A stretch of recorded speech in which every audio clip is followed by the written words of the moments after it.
Agradezco que nos tome la llamada la abogada y defensora de derechos humanos, la doctora Keren Reyes Castro. Doctora, bienvenida, con el gusto de saludarte. Leía con interés recientemente este artículo, La deserción escolar y el monstruo de las 1000 cabezas. Verdaderamente, pues de todas las razones que hemos estado enumerando por las cuales se puede identificar la deserción escolar, vaya cada una con muchas complejidades. Doctora, bienvenida, con el gusto de saludarte. Muchas gracias a ti y a tu apreciable auditorio. Efectivamente, ese es un tema de suma importancia para todos y todos, y creo que no nos equivocamos cuando hablamos de que sí es un monstruo de las 1000 cabezas y que debe atenderse cada una de ellas para atenderse y eliminarse, como atinadamente en tu introducción en este espacio noticioso lo has comentado. Y para hacer frente hay que entrar por un tema importante, que es la desigualdad y obviamente en contraposición el desarrollo. Y hay que comentarlo de esa manera, ¿por qué? Porque se ha dicho por muchos grupos parlamentarios, por líderes sociales, por líderes políticos, gobernadores, etcétera, que en la educación está la llave para el desarrollo, pero esa llave no ha llegado a diversos lugares, a comunidades, y al contrario, esa llave ha escondido en muchos lugares y no se ha encontrado. Y lo comento en ese sentido porque tanto de las cifras que nos referían al inicio de este espacio, como también de las que retomo en esta aportación, como atinadamente has referido de mi intervención o mi opinión, es dable precisar que no es un tema solamente que tiene relación con un factor determinante para decir que la deserción escolar se ha dado por un punto, sino la deserción escolar tiene diversos aspectos que deben de analizarse, factores que han generado precisamente ese problema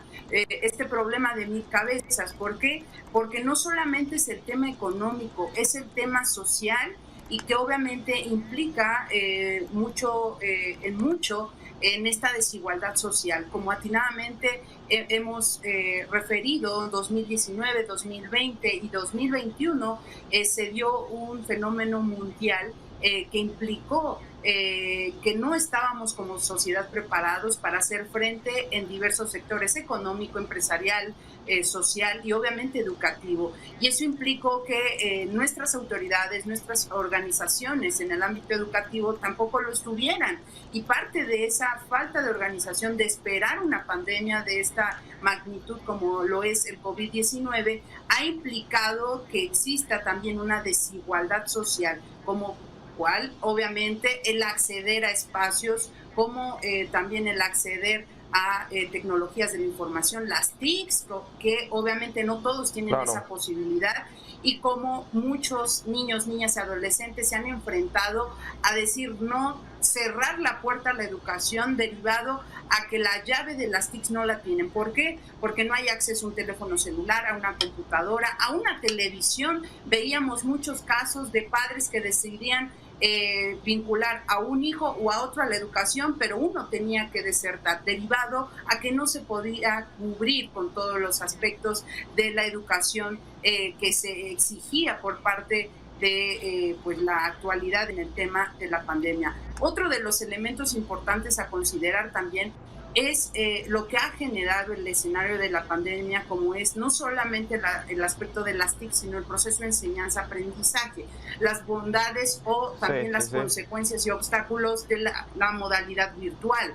Se considera también un tema de desventaja en torno a la falta de seguimiento del aprendizaje, la habilidad pedagógica que se tiene por parte de que quienes están a cargo enfrente de los menores o de los niños y adolescentes. En el caso de habilidad para instruir, para enseñar, obviamente los padres, los tutores no tienen esa habilidad que un especialista como lo es en pedagogía puede hacerlo. Otro elemento importante es la infraestructura tecnológica, el mobiliario, el equipamiento, la falta de convivencia también con amigos, que generó también eso, un desapego. Muchos les ha sido complejo el regresar a presenciales porque obviamente ya no tienen esa convivencia. Recordemos que también a nivel nacional la población de 15 años y más tiene grados de escolaridad de 9.7 en promedio. Y lo retomo por como se ha mencionado anteriormente, que la realidad en México es que de 7 de cada 100 personas de 15 años y más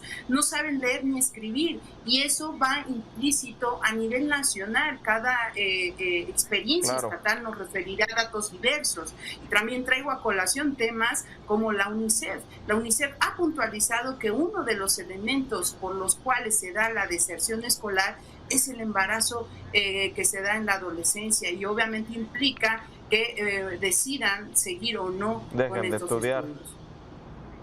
Claro. Doctora, también, preguntarte, frente a este panorama que estamos observando y que bien describes, que es un monstruo de 1000 cabezas, ¿qué se está haciendo por parte de la autoridad teniendo en cuenta los pocos datos, aunque contundentes?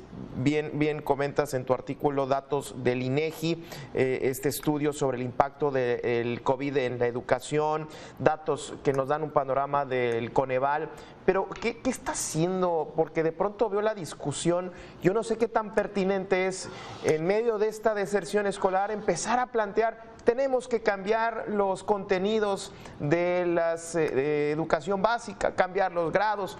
Yo no sé si esto en realidad viene a tratar de ser un paso para solucionar o abatirle el rezago educativo, o nos estamos revolviendo en medio de una discusión completamente innecesaria, doctora.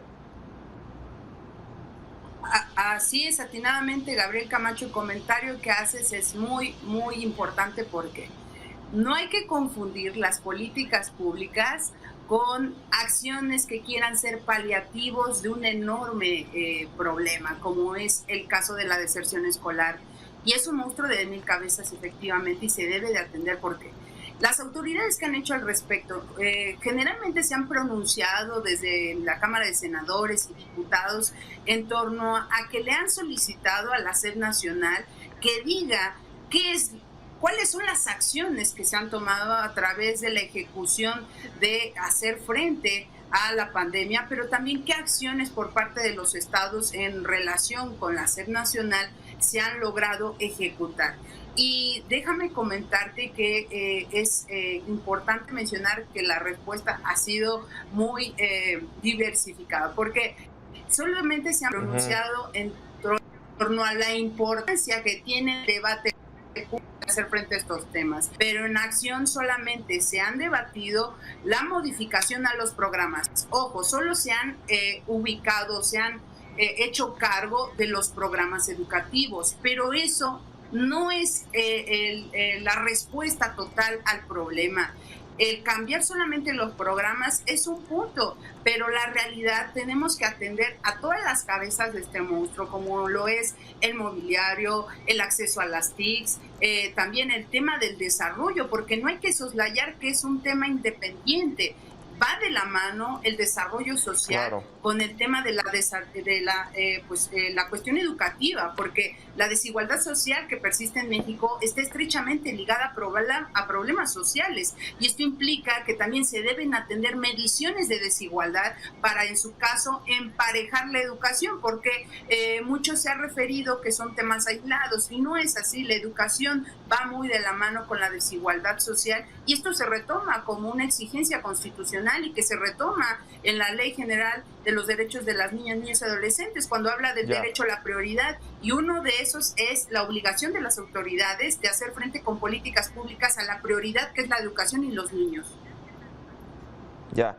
¿Qué se está haciendo bien, doctora, frente a este panorama tan profundo de rezago educativo y que tiene tantas aristas?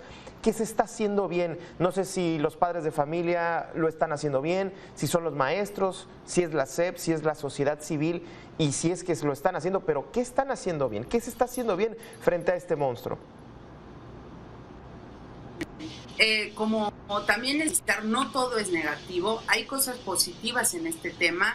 Y claro, cada estado hablará de una experiencia diversificada en torno a cómo se está atendiendo el problema de la deserción escolar. Pero en la mayoría de los estados lo que se está haciendo es tratar de hacer una mixtura en el cumplimiento o el bajar las colegiaturas, por ejemplo, en escuelas privadas, y lo que hacen es tratar de evitar que baje la matriculación o la inserción de los alumnos, el alumnado, el personal discente en las cuestiones educativas. Por otro lado, en muchos lugares, en muchos estados, se ha tomado medidas como cuáles: incentivar el apoyo económico a adolescentes, becas, apoyos temporales en torno a espacios temporales en donde puedan encontrar un lugar en donde cobijarse. Me refiero a personas que rentan espacios para dormir mientras están estudiando. Entonces, lo que hacen muchos lugares, se ha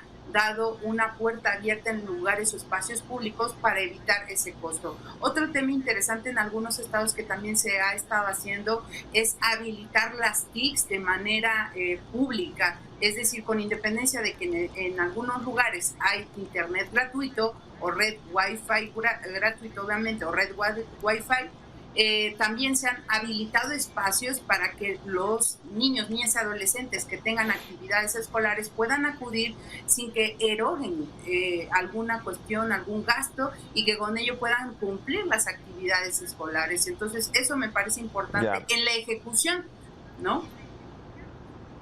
Oye, doctor, ya para cerrar, déjame hacerte esta última pregunta, teniendo en cuenta que, bueno, y quiero plantearlo, sale de la escuela una deserción escolar que te gusta en primaria, secundaria, se va, y así, pues el futuro de esta persona que ya no va a cursar prepa, menos una carrera universitaria, pues para futuros profesionistas, para digamos, un México profesionalizado, pues esta deserción escolar tendrá un impacto inclusive también a largo plazo, porque ya no vamos a tener pues una cantidad importante de profesionistas en distintas carreras, porque no nada más, pues quizás ya no van a llegar a estudiar, muchos quizás dejaron de estudiar la carrera también.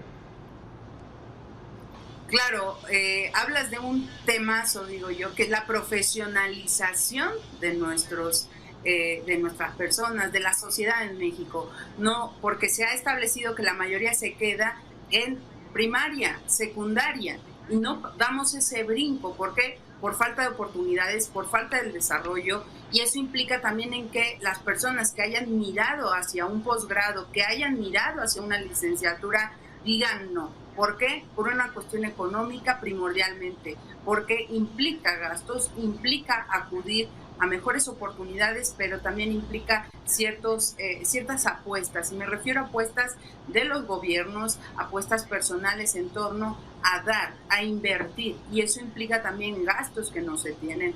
Entonces, también en el tema profesional, se debe de analizar este tema, porque todas las personas que están ahorita en nivel licenciatura, posgrado, también han visto modificado, truncado el tema educativo, y hay una deserción también, pero un rezago también, ¿por qué no decirlo? Porque muchos lo que hicieron es: estaba yo inscrito y me doy de baja o me doy en pausa hasta en tanto tenga mejores condiciones, porque no sé si voy a poder cumplir con las matrículas, con los pagos que se tienen a nivel maestría, a nivel licenciatura, en instituciones educativas particulares, no así las públicas, que también han generado programas de apoyo a incentivar a que no dejen el estudio, la escuela. Doctora, pues muchísimas gracias por esta charla, y bueno, pues tema que seguirá dando de qué hablar. Muchísimas gracias a la abogada defensora de derechos humanos, la doctora Keren Reyes Castro. Muchísimas gracias. Gracias, Gabriel Camacho, y gracias a todos en el estudio. Gracias por hablar de este tema tan importante.